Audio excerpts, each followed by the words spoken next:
মনোজানি কবে মনোজানে মাকে না দেখে আমার পরাণ কেমন জানি করছে। আহারে ছিলাম পাল চড়ো কর চল ঘরে যাই। কি বাবা ভেবে দেখুন সেই বিশ্বপিতার জন্য আজও আমাদের অন্তর কাঁদে না। কত বড় পাষাণ আমরা। কি ভেবে দেখুন ভগবান জাগতিক জগৎকে লক্ষ্য করে প্রত্যেক জীবকে তিনি শিক্ষা দিচ্ছে। জগৎ চলো ঘরে যাই, আর সবাই নাই। কতজনা এসেছিল, কতজনা ঘরে ফিরে গেছে। আমাকেও যেতে হবে, কিন্তু যাওয়ার আগে আমার লক্ষ্যটা যেন ঠিক থাকে।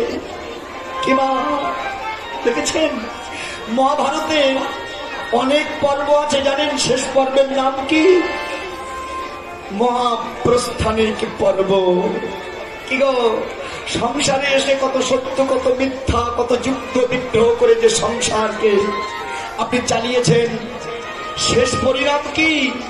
যেতে হবে। কিবা দেখেছেন শেষ পরিণাম যেতে হবে। কিন্তু যাওয়াটা কেমন হওয়া উচিত জানেন মায়েরা? কথা নয়, যাওয়াটা কেমন হওয়া উচিত? পাঁচে ভাই পাণ্ডব পরীক্ষিতকে রাজ্য দিয়ে দ্রৌপদীর হাত ধরে তারা মহাপ্রস্থানের পথে ধাবিত হয়েছিল। জায়গাটা কোথায় গো? হিমালয়ের পাদদেশ। খুব দুর্গম রাস্তা, কঠিন রাস্তা। ওখানে গেলে মানুষ ফিরে আসবেন এ ভাবধারা নিয়ে গেলে হবে না। আমি গিয়েছি, আমি দেখে এসছি। এত সুন্দর সৃষ্টি ভগবানের, যা না গেলে আপনারা বুঝতে পারবেন না। ওটার আর নাম কি জানেন? হরিদ্বার। হরিদ্বার মানে স্বর্গে যাওয়ার রাস্তা, যে পথ দিয়ে গিয়েছিলেন পাণ্ডবেরা। এই যে মা বসো বসো, মা বসো। রাধে রাধে। ওটাই হলো যাওয়ার রাস্তা জানেন? পাঁচে ভাই পাণ্ডব যাচ্ছে, দ্রৌপদী যাচ্ছে। যেতে যেতে দ্রৌপদী পড়ে গিয়েছিল, মানে মরে গিয়েছিল। ভীম ডেকে বলেছিল দাদা একটু পিছনে ফিরে দেখো, আমাদের দ্রৌপদী আর বেঁচে নেই, সে মরে গেছে। ভীম একটু দ্রৌপদীকে বেশি ভালোবাসতো জানেন? ভীম মানে কি জানো? ভীম হলো যার ক্ষমতা বেশি, অর্থাৎ দিয়ে যতক্ষণ বল থাকে, ক্ষমতা থাকে, স্ত্রীর প্রতি ভালোবাসা থাকে। দেখবেন বল নেই তার ভালোবাসা নেই। তত্ত্বটা দেখেছেন তো? যুধিষ্ঠির একবারের জন্য হলেও পিছনে ফিরে দেখিনি। ভীম ডেকে বলেছিল দাদা তুমি এত নিষ্ঠুর, আমাদের স্ত্রী মরে গেল তুমি দেখলে না? ভীমের কথা শুনে যুধিষ্ঠির হেসে বলেছিল ভীম কে কার স্ত্রী কে কার স্বামী, শেষের দিন লক্ষ্য যেন তোমার বিকৃত না হয়, লক্ষ্য যেন তোমার ঠিক থাকে, না হলে তুমি লক্ষ্যভ্রষ্ট হবে, তুমি তোমার লক্ষ্যে পৌঁছাতে পারবে না। শিক্ষা দেখেছেন? আমার সনাতন ধর্ম এটাই। এরকম ত্যাগ আর কোথাও আপনি পাবেন না। যেতে যেতে ছোট দুটো ভাই নকুল সদেবে পড়ে গিয়েছিল। ভীম ডেকে বলল দাদা ছোট দুটো ভাইকে যে পুত্র স্নেহে মানুষ করেছিলে, বাবার মতো তাকে মানুষ করেছিলে, দুটো ভাই মরে গেল দেখলে না? মানুষ যখন মরে যায় স্ত্রী শোক, সন্তানের শোক, বিষয়ের শোক, তাকে কৃষ্ণ থেকে দূরভূত করে রাখে যাতে সে কৃষ্ণ নাম করতে না পারে। দেখেছেন না কত বড় বাস্তবিক জগতের কথা? এগুলো বুঝতে হবে। কিন্তু যুধিষ্ঠির একবারের জন্য পিছনে ফিরে তাকালেন না। কে কার ছেলে, কে কার বাবা? এ জগতে কেউ কারো নয়। দুদিনের জন্য এসেছি, আজ এসেছি কাল চলে যাব, এখানে কেউ কারো নয়। যেতে যেতে অর্জুন পড়ে গেল। ভীম ডেকে বলেছিল দাদা যে অর্জুনের গান্ডীবের উপরে ভর করে তুমি রাজা হয়েছিলে, সেই অর্জুন মরে গেলে দেখলো না?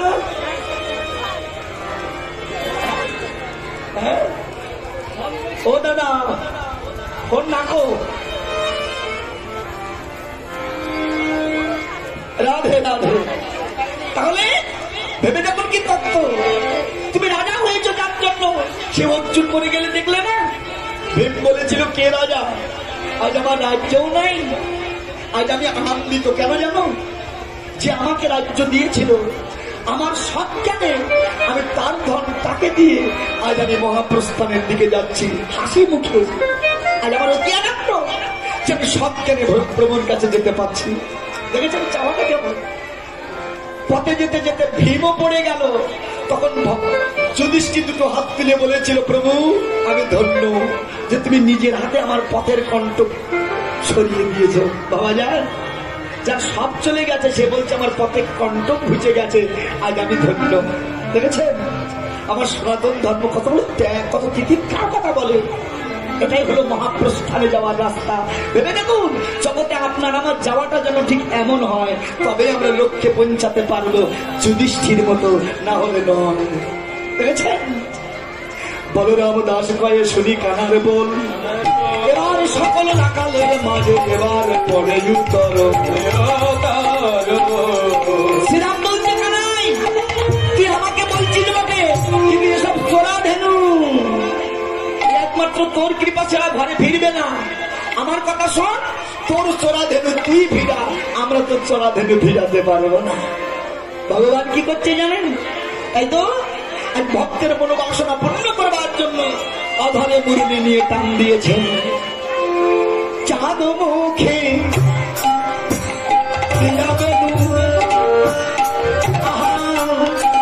নাম লয়ে সব ভেলু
ভগবানের চরণ বিমুখে ধাবিত হয়েছে। ও মা জানো সমস্ত ধেনুবৎসগুলো একত্রিত হয়ে তারা চোখের জলে আর মুখের নালে কৃষ্ণ চরণটা ধুয়ে দিচ্ছে। ওগো দয়াময়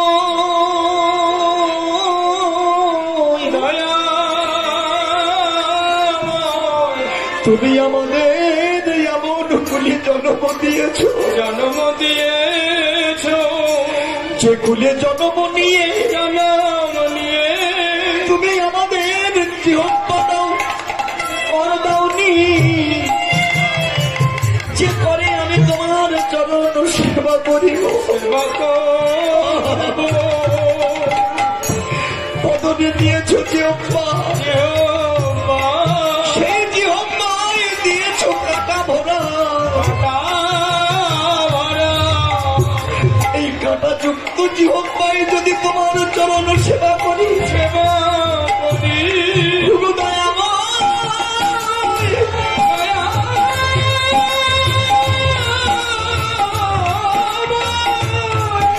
জানি না তোমার এমন চরণে কত ব্যথা লাগবে। তাই আমার চোখের জলে আর মুখের নামে তোমার চরণ ধুয়ে দিলাম। বলো আমার কি আছে, আমি তোমাকে কি দেব? আমার যা আছে আমি তোমায় তাই দিলাম। তুমি নিজ গুণে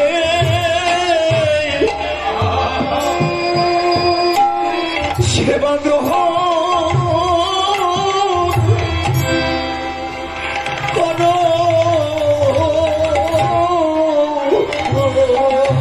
হৃদয় গৌর হরি বল হরি বল।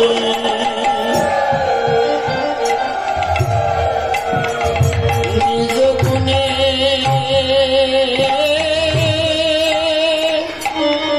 সেবা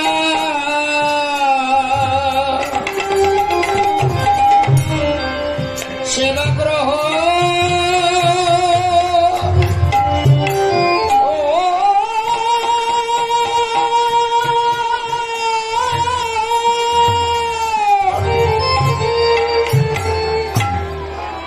গ্রহণ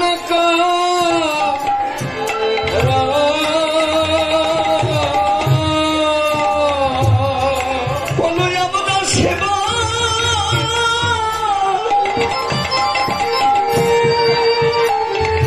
বলো কি জানি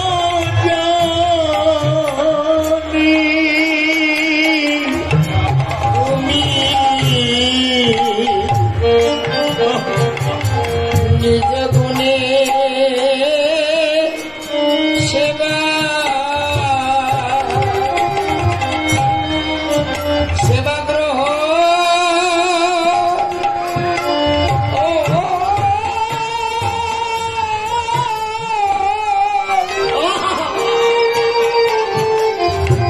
গ্রহণ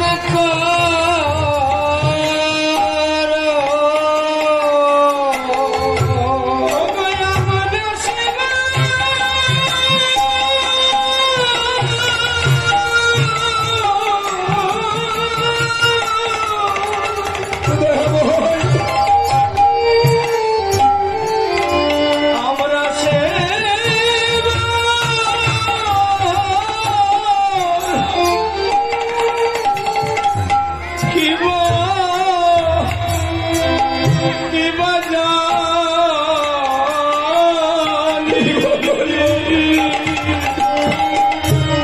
তুমি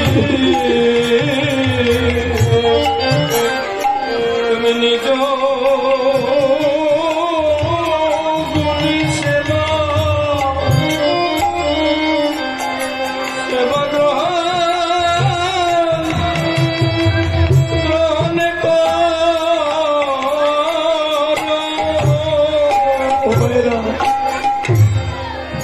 যত ধেনুগণ সবাই একত্রিত হয়ে চোখের জানে আর মুখের নামে তারা কৃষ্ণ চরণটা ফিরে দিচ্ছে।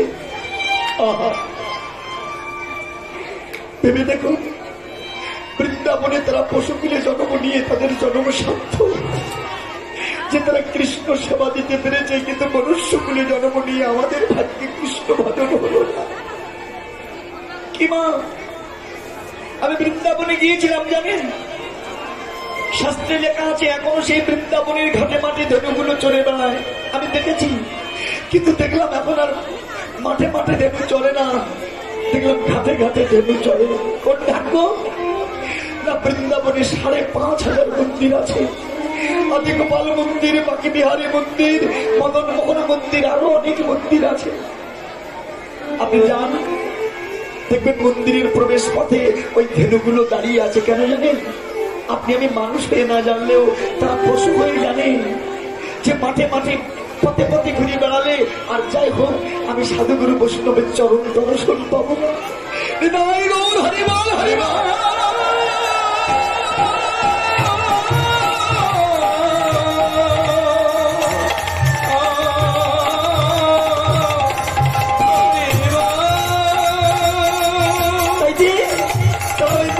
প্রবেশে দাঁড়িয়ে থাকে কেন? হাজার হাজার কৃষ্ণ ভক্ত যখন এই পথ দিয়ে তারা ভগবানকে দর্শন করতে যাবে, আমি কিছু না পাই এমন কৃষ্ণ ভক্তের চরণ তো দর্শন পাবো। দেখেছেন রাধাকুণ্ড শ্যামকুণ্ড তার জলে অবগাহন করে আমি গিয়েছিলাম রাধাকুণ্ডের একটা মন্দিরে, একবার মোজাইক করা মন্দির জানেন। ওর মধ্যে প্রবেশ করতেই দেখি কয়েকটা ধেনু শুয়ে আছে। আমি ওই বাবাজিকে প্রশ্ন করলাম, বাবাজি এত সুন্দর মন্দির, এর মধ্যে পশু শুয়ে আছে, নোংরা করবে না?